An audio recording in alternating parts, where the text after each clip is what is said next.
Hello मेरे प्यारे बच्चों, कैसे हो आप लोग।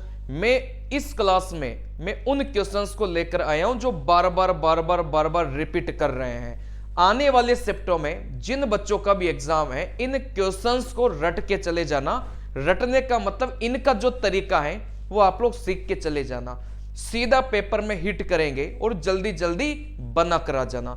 मेरे प्यारे बच्चों, ज्यादा टाइम मैं आपका खराब करूंगा नहीं, सीधा अपन सवाल पर चलते हैं। इस वीडियो में मैं कुछ क्वेश्चंस आपको दूंगा, कुछ क्वेश्चंस मैं आपको करवाऊंगा, सीधा पेपर में छपेंगे। उसके अलावा मैं कुछ कॉन्सेप्ट आपको बताऊंगा, उन कॉन्सेप्ट को आप लोग सीधा याद करके जाना, वहां से पेपर में सवाल छपेंगे।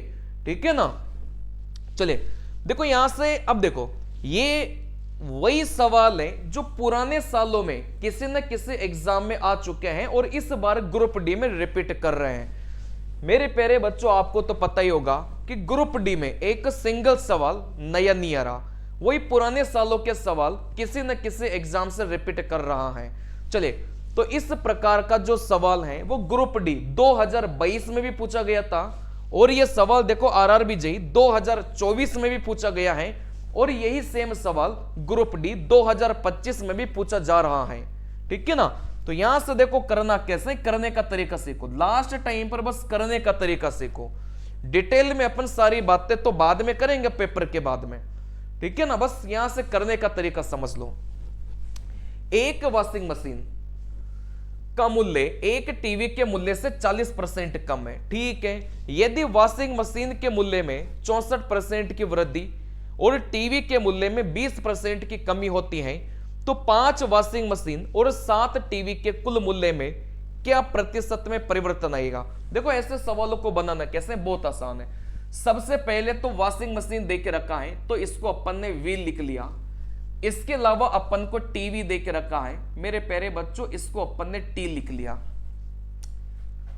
यहां से कोई दिक्कत है क्या? नहीं दिक्कत है। अब देखो परसेंटेज में क्या बोला है, वॉशिंग मशीन का जो मूल्य है वो टीवी के मूल्य से 40% कम है। कहने का मतलब टीवी का मूल्य अगर 100 है तो ये 40% कम है। 100 में से 40 को घटाएंगे तो आप बोलेंगे भाई ये 60 ही है। आई बात समझ में। 20 से काटेंगे 3 बार, 20 से काटेंगे 5 बार। कहने का मतलब वॉशिंग मशीन का मूल्य 3 है, तो फिर टीवी का मूल्य कितना हो गया मेरे प्यारे बच्चों? 5 निकल के आ गया। चलिए, अब यहां से क्या बोला गया था भाई, वॉशिंग मशीन के मूल्य में 64% की वृद्धि। तो अब यहां से वृद्धि को प्लस में लिखना और कमी को माइनस में लिखना। टीवी के मूल्य में 20% की कमी, तो यहां से आप लोग लिखेंगे माइनस का 20। ठीक है ना। चलिए, अब यहां से सवाल अगर ऐसा होता, सवाल अगर यहां से ऐसा होता कि जैसे यहां से अपन को बोला गया था भाई 5 वॉशिंग मशीन और 7 टीवी, अगर यहां से सवाल ऐसा होता कि 1 वॉशिंग मशीन और 1 टीवी, तो फिर अपन को कुछ चेंज करने की जरूरत नहीं थी। आई बात समझ में। लेकिन यहां से अपन को क्या करना है बेटा, वॉशिंग मशीन 5 है, वॉशिंग मशीन 5 है, तो वॉशिंग मशीन के साइड में आप 5 से गुणा कर लो। वॉशिंग मशीन अगर 10 होती तो 10 से गुणा कर लेते। देखो यहां से टीवी अपनी कितनी है बेटा? 7 है, तो यहां से टीवी के साइड में मेरे प्यारे बच्चों 7 से गुणा कर लो। 7 की जगह अगर 10 होता तो 10 से गुणा करते हैं। ठीक है ना। चलिए, अब यहां से अपन को कुछ नहीं करना। देखो बहुत आसान है। सवाल में अपन से पूछा गया है कि कुल परिवर्तन बताइए, तो यहां से कुल परिवर्तन कैसे निकालेंगे? बहुत आसान है। सबसे पहले तो इधर उधर अगर कुछ कटे ना तो आप लोग काट लेना। जैसे यहां से इस 5 से आप बोलेंगे सर ये 5 कट गया, मतलब ये अनुपात आप लोग काट लेना। अगर कुछ भी कटे तो कोई फर्क नहीं पड़ेगा। ठीक है ना। अब यहां से आपको पता है भाई, यहां से जब वॉशिंग मशीन और टीवी को जोड़ेंगे तो यहां से कुल निकलेगा। तो यहां से वॉशिंग मशीन तो आप बोलेंगे 3 है, टीवी अपनी 7 है, तो 3 और 7 को यहां से जोड़ेंगे तो यहां से कितना मिलेगा मेरे प्यारे बच्चों? यहां से 10 मिल जाएगा। ठीक है ना। आप नहीं भी काटते ना तो भी उत्तर सही आता, लेकिन काटने से ये होगा कि आपकी कैलकुलेशन थोड़ी आसान हो जाएगी। तो यहां से आपने 5 से 5 काट लिया, 3 और 7, आप बोलेंगे सर यहां से 10 हो गया। यूं मान के चलो भाई, वॉशिंग मशीन अब 3 रह गई, टीवी अब 7 रह गई, ठीक है ना। इन दोनों को जोड़ेंगे तो टोटल कितना आ गया, आप बोलेंगे 10 आ गया। वॉशिंग मशीन में 64% का परिवर्तन, टीवी में 20% का परिवर्तन, यहां से कुल परिवर्तन कितना होगा, यही तो अपन से पूछा गया था। तो इसको कितना मान लो बेटा, यहां से x मान लो। चलिए, इसको कभी नहीं काटना, आप हमेशा इस ऊपर वाले को काटेंगे, इस नीचे वाले परसेंटेज को आप कभी नहीं काटेंगे, ठीक है ना। बस यहां से गुणा करो। देखो यहां से 3 को 64 से गुणा करेंगे, 4 3 12, 6 3 18, 1 यहां से 19 प्लस में, है ना। चलिए 7 को माइनस के 20 से गुणा करेंगे, आप बोलेंगे सर माइनस का 140 हो गया। फिर यहां से बराबर इस 10 को x के साथ गुणा करेंगे, आप बोलेंगे 10x हो गया, ठीक है ना। चलिए इन दोनों को आपस में घटाएंगे तो यहां से कितना हो गया, आप बोलेंगे 52 बराबर में 10x। फिर यहां से आप बोलेंगे सर 10, ये नीचे चला जाएगा। तो 52 में अगर अपन 10 का भाग देंगे तो 5.2। बेटा उत्तर अगर प्लस में निकल के आया है तो फिर ये वृद्धि होगी, अगर यही उत्तर माइनस में निकल के आता तो फिर ये कमी हो जाती। तो आप बोलेंगे यहां से अपना उत्तर कितना हो जाएगा, 5.2% की क्या हो जाएगी बेटा, वृद्धि हो जाएगी, ठीक है ना। अगर ऐसा सवाल दोबारा आपके ग्रुप डी के किसी भी शिफ्ट में आता है तो फटाफट कर देना, ज्यादा टाइम वेस्ट नहीं करिएगा। अगला सवाल, अगले सवाल में बोला गया था एक बेलन के आधार की त्रिज्या 14 सेंटीमीटर है। आधार की त्रिज्या मतलब त्रिज्या अपन को दे के रखा है। यदि बेलन का वक्र पृष्ठ का क्षेत्रफल उसके कुल पृष्ठीय क्षेत्रफल का 3/5 है, बेलन का आयतन अपन को ज्ञात करना है, ठीक है ना।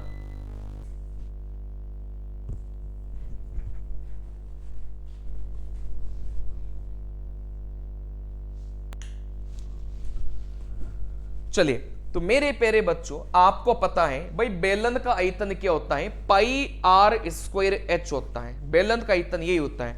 तो यहां से अपन क्या देखेंगे, बात को समझना, यहां से अपन क्या देखेंगे, जो भी अपन को देके रखा है ना कंडीशन, सबसे पहले उसको लिख लो। जो वक्र पृष्ठ का क्षेत्रफल है मेरे प्यारे बच्चों, जो वक्र पृष्ठ का क्षेत्रफल है, इसके बारे में बोला गया था कि यह कुल पृष्ठीय क्षेत्रफल का 3/5 है। 3/5 मतलब 3/5। सवाल में बोला गया था कि वक्र पृष्ठ का जो क्षेत्रफल है कुल पृष्ठ का 3/5 है, मतलब 3 यहां से 5 हो गया, ठीक है ना। चलिए अब यहां से अपन क्या करेंगे भाई, वक्र पृष्ठ का सूत्र क्या होता है, बेलन के वक्र पृष्ठ का सूत्र क्या होता है, 2πrh होता है। और यहां से कुल पृष्ठ का क्षेत्रफल क्या होगा, 2πr कोष्टक में r प्लस h इंटू यहां से 3/5। देखो यहां से 2πr से पूरा का पूरा 2πr यहां से कट चुका है। यहां से आप बोलेंगे h बराबर में, देखो यहां से आप देखेंगे ना तो इस r का मान, देखो त्रिज्या का मान 14 दे के रखा है, तो यहां से अपन 14 रखो, इस r के स्थान पर 14 रखो, प्लस में आप बोलेंगे सर यहां से 14 प्लस h और यहां से 3/5। अच्छा आपको इतना तो पता होगा, आपको इतना तो पता होगा कि नीचे वाला जो 5 है ना वो आप इधर लाके गुणा कर सकते हैं बेटा, ऐसे वज्र गुणा हो जाता है, ठीक है ना। तो यहां से 5h बराबर में 14 है ना, या फिर आप ये जो 3 है इसकी गुणा कर लो, 3 × 14 आप बोलेंगे 42 प्लस में 3 × h आप बोलेंगे 3h। इस 3h को जैसे ही इधर लाएंगे तो ये माइनस का हो जाएगा, जैसे ये माइनस का हो जाएगा तो 2h बराबर में कितना आ गया बेटा, 42 आ गया। 2 42 को काटेगा यहां से 21 बार, तो इस h का मान कितना निकल के आ गया मेरे प्यारे बच्चों, 21 निकल के आ गया। चलिए अब यहां से बेलन का आयतन क्या होता है, आप बोलेंगे भाई πr² होता है। इस पाई का मान हो गया 22/7, r का मान कितना है 14, तो यहां से 14 × 14 और यहां से इस h का मान अपन ने कितना निकाल लिया बेटा, यहां से 21 निकाल लिया, ठीक है ना। देखो यहां से 7 21 को काटेगा 3 बार। अब यहां से पूरा हल करने की जरूरत नहीं है, बस इकाई का अंक का प्रयोग करो, या फिर उससे भी उत्तर नहीं निकले तो डिजिटल सम का प्रयोग करो, ठीक है ना। इकाई का अंक देख लो, 3 इंटू 4 कितना हो जाएगा 12, 12 का 2 है ना, 2 इंटू 4 कितना हो जाएगा 8, 8 इंटू 2 कितना हो जाएगा 16, तो यहां से 16 का 6। कहने का मतलब जो इकाई का अंक है वो यहां से कितना निकल के आ गया मेरे प्यारे बच्चों, यहां से 6 निकल के आ गया। मतलब अपना उत्तर कौन सा ऑप्शन हो जाएगा, यहां से ऑप्शन नंबर 2 यहां से हो जाएगा, ठीक है ना।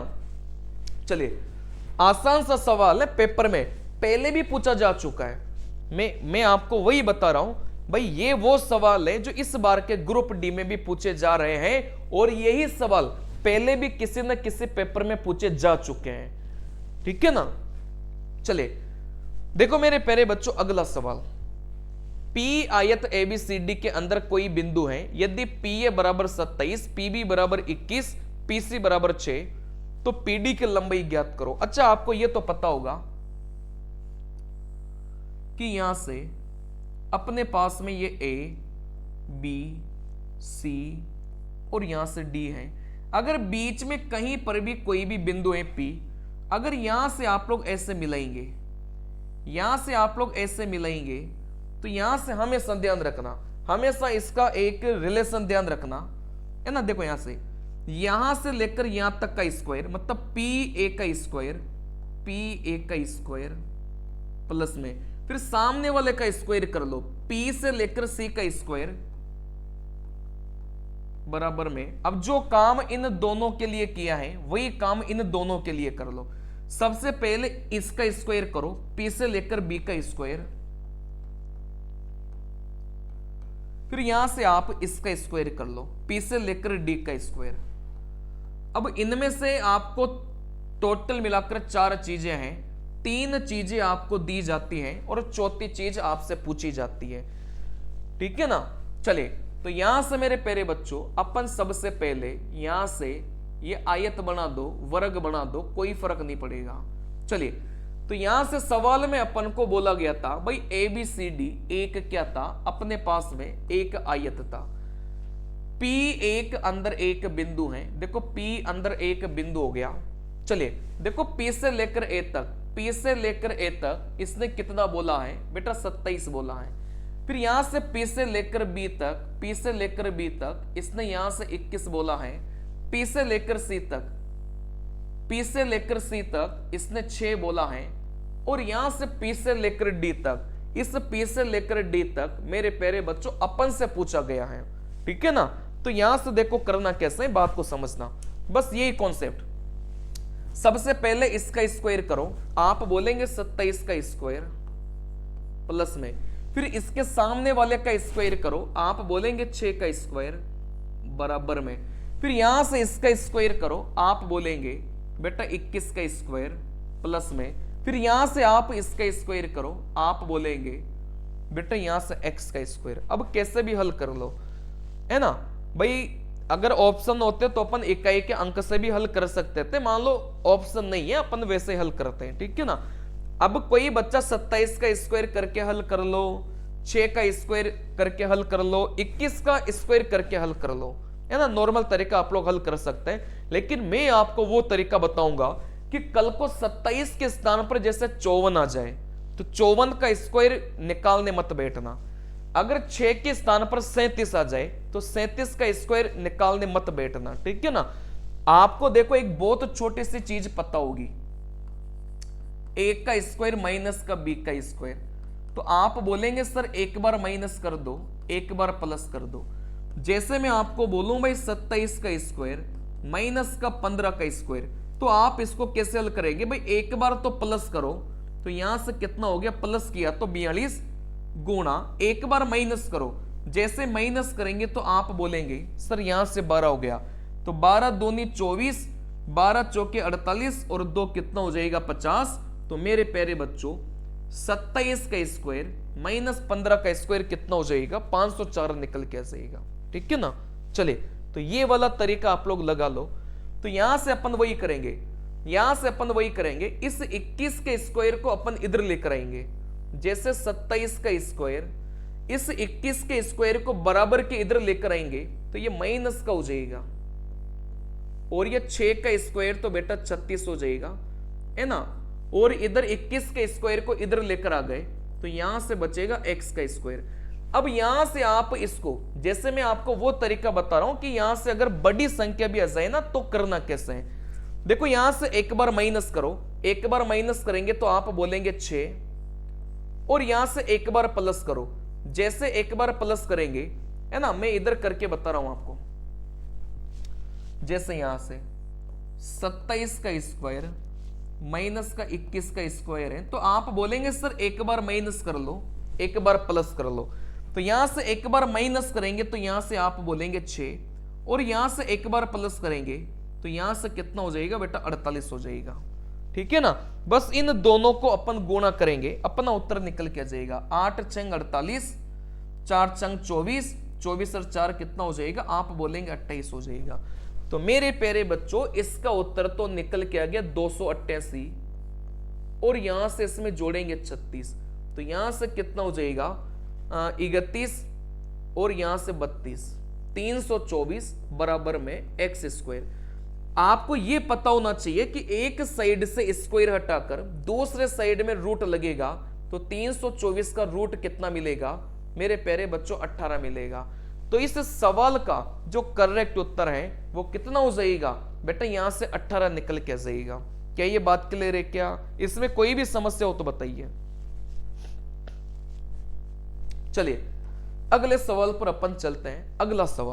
अगले सवाल में क्या बोला गया था, 7 के प्रथम 30 गुणजों का औसत ज्ञात करो। इस बार भी पूछा जा रहा है और पहले भी एसएससी के एग्जाम में कई बार पूछ लिया, रेलवे ने कई बार पूछ लिया, कोई नया सवाल नहीं है।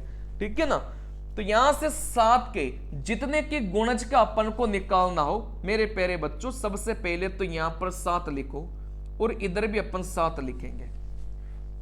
ठीक है ना, चले फिर यहां से अपन बोलेंगे, यहां से हमेशा इस 1 से गुणा करेंगे और यहां से हमेशा किससे गुणा करेंगे बेटा, टोटल मिलाकर 30 गुणजों का निकालना था, तो यहां से किससे गुणा करेंगे, आप बोलेंगे भाई यहां से 30 से गुणा करेंगे, या फिर आप ऐसा कर लो भाई यहां से सबसे पहले निकालो प्रथम संख्या और यहां से अपन निकालेंगे आखिरी संख्या।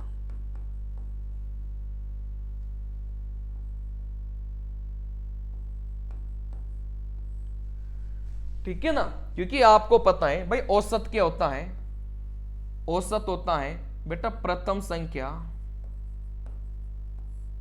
प्लस आखिरी संख्या।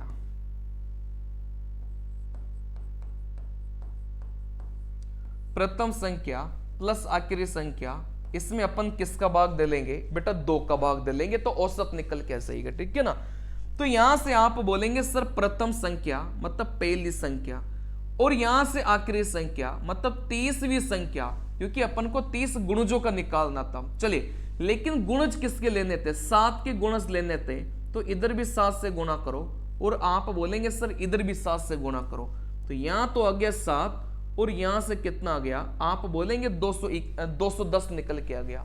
दोनों को जोड़कर 2 का भाग देंगे, अपना औसत निकल के आ जाएगा। ठीक है ना, चलिए तो 210 में 7 जोड़ेंगे, आप बोलेंगे 217, और इसमें किसका भाग देंगे बेटा, 2 का भाग देंगे, तो यहां से कितना निकल के आ गया, आप बोलेंगे सर 108.5, यहां से अपना औसत निकल के आ गया। ठीक है ना, तो ऐसा सवाल पूछा जा रहा है और आपसे बनना चाहिए। अगला सवाल, अगले सवाल में औसत है ना, औसत चाल का सवाल पूछा जा रहा है। तो मेरे प्यारे बच्चों मैं आपको बता देता हूं भाई, एक सवाल औसत चाल का यह भी पूछा जा रहा है, औसत चाल जब दूरी बराबर हो, जब दूरियां अपन को बराबर देकर रखा हो, है ना, और यहां से कितनी दूरी, जब 2 दूरी बराबर हो, जब 2 दूरियां अपन को बराबर देके रखा हो, तो यहां से औसत चाल कैसे निकालेंगे, 2 गुणा पहली चाल इंटू दूसरी चाल बटे में इन दोनों चालों का अपन को क्या करना है मेरे प्यारे बच्चों, अपन को योग अपन को लेना है। ठीक है ना, चलिए लेकिन अपना सवाल क्या है, अपना सवाल क्या है मेरे प्यारे बच्चों, पहले 240 किलोमीटर की दूरी। अब ये सवाल तो ऑलरेडी 2019 में डीएसएसबी में पूछा जा चुका है, लेकिन सेम ऐसा ही सवाल ग्रुप डी में भी पूछा जा रहा है। कोई ग्रुप डी का पेपर बहुत हाई फाई नहीं आ रहा, आई बात समझ में, कुछ भी नहीं आ रहा, बहुत लो लेवल का पेपर आ रहा है, बहुत नॉर्मल सा पेपर आ रहा है। जिस बच्चे ने ईमानदारी से पढ़ाई की होगी वो बच्चा पेपर को फोड़ के आ रहा है, सीधी सी बात है, ठीक है ना। चलिए, तो यहां से अपन लिखेंगे मेरे प्यारे बच्चों दूरी। तो यहां से सवाल में बोला गया था भाई 240 किलोमीटर है ना, पहले 240 किलोमीटर की दूरी 120 किलोमीटर प्रति घंटा, मतलब यहां से इसके नीचे अपन लिखेंगे चाल लिखेंगे। देखो यहां से 240 किलोमीटर जाने में 120 किलोमीटर प्रति घंटे की चाल से वो जाता है, ठीक है ना। फिर आगे बोला गया था भाई 150 किलोमीटर, 150 किलोमीटर की दूरी 50 किलोमीटर प्रति घंटा, इसकी जो चाल है वो 50 किलोमीटर प्रति घंटा अपन को देके रखा है। यहां से औसत चाल अपन को निकालना है। सिंपल सा फंडा यह है कि जब भी औसत चाल अपन से पूछा जाए तो यहां से कुल दूरी में अपन किसका भाग देंगे मेरे प्यारे बच्चों, अपन भाग देंगे कुल समय का। देखो यहां से कुल दूरी कितनी हो गई, 240 को 150 में जोड़ेंगे तो यहां से कुल दूरी अपनी कितनी आ जाएगी। आप बोलेंगे सर यहां से 390 निकल के आ गया। कुल दूरी अपनी 240 और 150, यहां से कुल दूरी कितनी आ गई बेटा 390 निकल के आ गई। लेकिन यहां से कुल समय, मेरे प्यारे बच्चों सवाल में समय नहीं दे के रखा तो आप समय निकाल लो। समय कैसे निकालेंगे, जैसे दूरी में अपन चाल का भाग देंगे वैसे समय निकलेगा। तो दूरी में चाल का भाग दो, यहां वाला समय 2, दूरी में चाल का भाग दो, यहां वाला समय 3, 2 और 3 को अपन जोड़ेंगे तो यहां से कितना हो जाएगा बेटा, यहां से 5 निकल के आ जाएगा। 7 5 35, यहां से कितना बचा 4, यहां से 8, ठीक है ना। तो औसत चाल कितनी आ गई 78 किलोमीटर प्रति घंटा अपनी क्या आ गई मेरे प्यारे बच्चों, औसत चाल निकल के आ गई।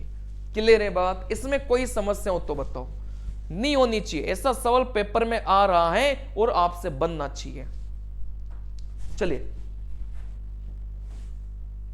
चलिए, अब यहां से मैं आपको कुछ कॉन्सेप्ट बता रहा हूं अलजेब्रा के, वहां से पेपर में सवाल बन रहे हैं, ठीक है ना, वहां से पेपर में सवाल आ रहे हैं। देखो यहां से सीधा इनको रट जाओ, x प्लस 1/x कुछ भी दे के रखा हो, जैसे मान लो मैंने n मान लिया, फिर आपसे पूछा जाता है कि x square plus 1/x square क्या होगा, तो आप इस n का स्क्वायर करना और माइनस का 2 कर देना, पहला फॉर्मूला है।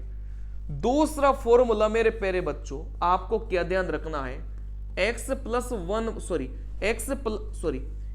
माइनस 1/x बराबर यहां से n दे के रखा है, यहां पर प्लस अपन को दे के रखा था, यहां पर माइनस अपन को दे के रखा है। फिर अपन से पूछेगा x square plus 1/x square, तो यहां से इस n का स्क्वायर करो और यहां से प्लस का 2 कर लो। यहां पर माइनस किया था, यहां पर अपन प्लस करेंगे। याद रखना है इनको, सीधा सीधा सवाल पेपर में पूछा जा रहा है, आपको पता भी होगा कर, ऐसी कोई बात नहीं है। जो बच्चे हमसे पढ़े होंगे उसके तो सारे सवाल पेपर में सही होंगे। चले, फिर यहां से अपन को क्यूब वाला भी मेरे प्यारे बच्चों आना चाहिए। x की पावर 3 प्लस 1/x की पावर 3, तो यहां से क्या होगा n क्यूब माइनस का 3n। चलिए, फिर यहां से चौथे नंबर का फॉर्मूला x माइनस 1/x, अगर यहां से n है तो यहां से x की पावर 3 माइनस 1/x की पावर 3 n क्यूब प्लस में कितना हो जाएगा, यहां से 3n हो जाएगा, ठीक है ना। इनका स्क्रीनशॉट ले लो, अभी और भी मैं लिखवाऊंगा। चलिए, फिर यहां से अपन आगे बढ़ेंगे, यहां से अपन आगे बढ़ेंगे। 5वें नंबर का फॉर्मूला x प्लस 1/x, अगर यहां से n दे के रखा है, फिर आपसे पूछा जाएगा x माइनस 1/x, तो यहां से कुछ नहीं करना, इस n का तो करो स्क्वायर, यहां पर माइनस है तो माइनस और यहां से लगाओ 4, ठीक है ना। इसका उल्टा भी अपन से पूछा जाता है, x माइनस 1/x अपन को n दिया जाता है, फिर अपन से x प्लस 1/x अपन से पूछा जाएगा, तो यहां से लगाओ रूट, इस n का करो स्क्वायर, यहां पर प्लस है तो प्लस लगाओ, माइनस होता तो माइनस लगाते, ठीक है ना।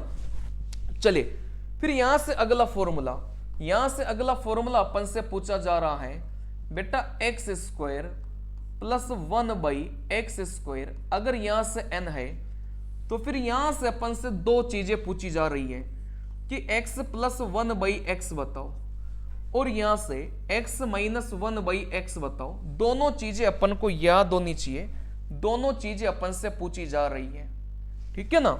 चलिए वैसे तो याद होगा ना आपको, आप पेपर दे रहे हो। चलिए फिर यहां से अपन बोलेंगे सर x प्लस 1/x कितना हो जाएगा, मेरे प्यारे बच्चों रूट लगाओ n, अगर प्लस है तो प्लस और माइनस है तो माइनस, फिर यहां से इसका कितना हो जाएगा, यहां से रूट, माइनस है तो अपन माइनस लगाएंगे, ठीक है ना। सवाल में अपन को x square plus 1/x square बराबर n देगा, फिर अपन से x प्लस 1/x पूछेगा, तो आपको कुछ नहीं करना, रूट के अंदर n प्लस 2 कर देना, और n क्या है मेरे प्यारे बच्चों, ये n के बराबर है।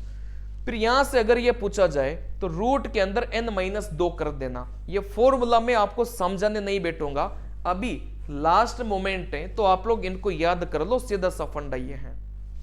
चलिए फिर यहां से अपन से पूछा जाता है, यहां से अपन से ये भी पूछा गया है कि x प्लस 1/x अगर यहां से 2 है तो सीधा सीधा x का मान यहां से 1 पुट कर लेना।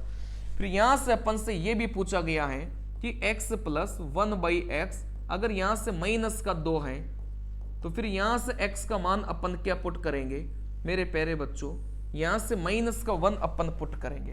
तो इन सभी रिजल्ट को आप लोग याद रखिएगा, ये आपके बहुत काम के हैं। आई बात समझ में। चलिए अब यहां से कुछ फॉर्मूले में आपको बता रहा हूं, ये फॉर्मूले सीधा स्क्रीनशॉट ले लो। एक सवाल पूछा जा रहा है मेरे प्यारे बच्चों, a की पावर 3 प्लस b की पावर 3 प्लस c की पावर 3 माइनस का 3 गुणा abc, ये आपसे पूछा जा रहा है, ये आपसे पूछा जा रहा है, और इसके 4 रिजल्ट ये आपको पता होना चाहिए, स्क्रीनशॉट ले लो। सीधा आपको पेपर में वैल्यू देगा और आपको बस उत्तर निकालना है वैल्यू पुटिंग करके। a plus B plus C, जैसे इसका मान आपको दे दिया, a का स्क्वायर प्लस b का स्क्वायर प्लस c का स्क्वायर, इसका मान सीधा आपको दे दिया, माइनस का ab minus B C minus C है, इसका मान आपको दे दिया। नॉर्मली आप इस फॉर्मूले को ऐसे लिखो, क्योंकि वो वैल्यू जब देता है ना पेपर में तो इसकी वैल्यू देता है, ab plus B C plus C है, वो इसकी वैल्यू आपको देगा। मतलब आपको a plus B plus C देगा, आपको a का स्क्वायर प्लस b का स्क्वायर प्लस c का स्क्वायर आपको देगा, और ab plus B C plus C है ये भी आपको देगा, बस वैल्यू पुट करनी है। तो इसका एक रिजल्ट तो ये हो गया। दूसरा रिजल्ट इसका क्या हो जाएगा भाई, a plus B plus C ये भी आपको देगा, a plus B plus C का होल स्क्वायर माइनस का 3 ab plus B C plus C है। अगर आपको सवाल में a plus B plus C दिया जाए और ab plus B C plus C A दी आपको दिया जाए तो आप फिर ये वाला फॉर्मूला अप्लाई कर लेना। चलिए अगर सवाल में आपको a का स्क्वायर प्लस b का स्क्वायर प्लस c का स्क्वायर आपको दिया जाए और आपको a प्लस बी प्लस सी आपको दिया जाए तो आप इस फॉर्मूले का प्रयोग कर लेना। नॉर्मली ये वाला फॉर्मूला आपके काम नहीं आएगा, ये तीनों में से कोई ना कोई फॉर्मूला आपके काम आएगा, ठीक है ना। चलिए अगर यहां से मेरे प्यारे बच्चों आपको a b और c का मान दिया जाए तो फिर आप सीधा सीधा इस फॉर्मूले का प्रयोग करना, ठीक है ना। तो ये रिजल्ट है, मतलब आपको ये फॉर्मूले पता होने चाहिए। इन पर बेस्ड सवाल तो पहले आपने किए होंगे ना, नहीं किए होंगे तो फिर वो आपकी गलती है, करना चाहिए। चलिए इससे जुड़ा हुआ एक इंपॉर्टेंट रिजल्ट मैं आपको लिखवा देता हूं। अगर a प्लस बी प्लस सी बराबर उसने 0 दे दिया तो यहां से a की पावर 3 प्लस b की पावर 3 प्लस c की पावर 3 आपसे पूछा जाता है, तो मेरे प्यारे बच्चों ये किसके बराबर हो जाएगा, 3 गुणा ए बी सी के बराबर ये हो जाएगा। ठीक है ना। नॉर्मली अपन को क्या देगा भाई, एक का मान अपन को देगा 2.31, बी का मान अपन को देगा 1.12 और यहां से सी का मान अपन को देगा मेरे प्यारे बच्चों -3.43। ठीक है ना। तो यहां से आप देखेंगे ना भाई, इन तीनों को जैसे आप लोग जोड़ेंगे ना तो देखो 0 के बराबर आ जाएगा, क्योंकि आप इन दोनों को अगर जोड़ेंगे तो यहां से प्लस का 3.43 हो जाएगा, ये प्लस का 3.43 माइनस के 3.43 से कट के यहां पर a प्लस बी प्लस सी कितना हो जाएगा मेरे प्यारे बच्चों, 0 हो जाएगा। तो फिर यहां से सवाल में आपसे यही पूछा जाता है, ये पूछा जाएगा, तो फिर आपका उत्तर क्या हो जाएगा 3 गुणा ABC। तो यहां से 3, अब आपको पता है भाई एक का मान 2.31, इस बी का मान 1.12 और इस सी का मान माइनस का 3.43। ठीक है ना। चलिए फिर यहां से मेरे प्यारे बच्चों इस रिजल्ट से एक को रिजल्ट निकलता है कि a की पावर 3 प्लस b की पावर 3 प्लस c की पावर 3 माइनस का 3 ABC। मतलब यहां से कुछ नहीं किया, इस 3 ABC को आप बराबर के इधर लेकर आएंगे तो ये माइनस का हो जाएगा और ये किसके बराबर आ जाएगा बेटा, 0 के बराबर आ जाएगा। ठीक है ना। चलिए तो यहां से ये ज्यादा पूछा जाता है, मतलब आपको सवाल में ये 3 चीजें देगा तो आपको इन 3 चीजों से ये पता चल गया कि a plus B plus C का मान कितना हो गया, 0 हो गया। अगर a plus B plus C का मान 0 हो गया तो फिर आपसे सीधा सवाल में यहां से लेकर यहां तक की वैल्यू पूछी जाती है, तो इसका मान सीधा कितना आएगा मेरे प्यारे बच्चों, 0 निकल के जाएगा। ठीक है ना। चलिए तो मेरे प्यारे बच्चों इसी प्रकार के सेशन आपको मिलेंगे मेरे चैनल पर, इसको आप लोगों को सब्सक्राइब करना है। और अगर आप रेलवे की तैयारी करते हैं तो आप मेरे से जुड़ जाओ। आप कितने भी बड़े चैनल से जुड़े हो, लेकिन एक बार मेरे से जुड़ के देखो, जितने अच्छे से गणित मैंने बच्चों को सिखाई है शायद ही किसी टीचर ने सिखाई होगी।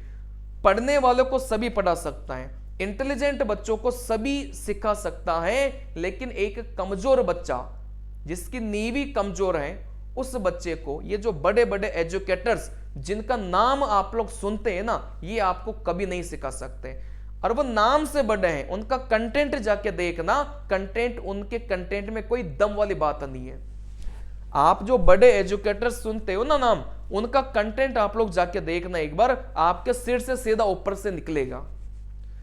पता नहीं क्या पढ़ा रखा है, एग्जाम ओरिएंटेड चीजें नहीं पढ़ा रखी। सिलेक्शन तभी होगा जब एग्जाम ओरिएंटेड चीजें आप लोग पढ़ेंगे।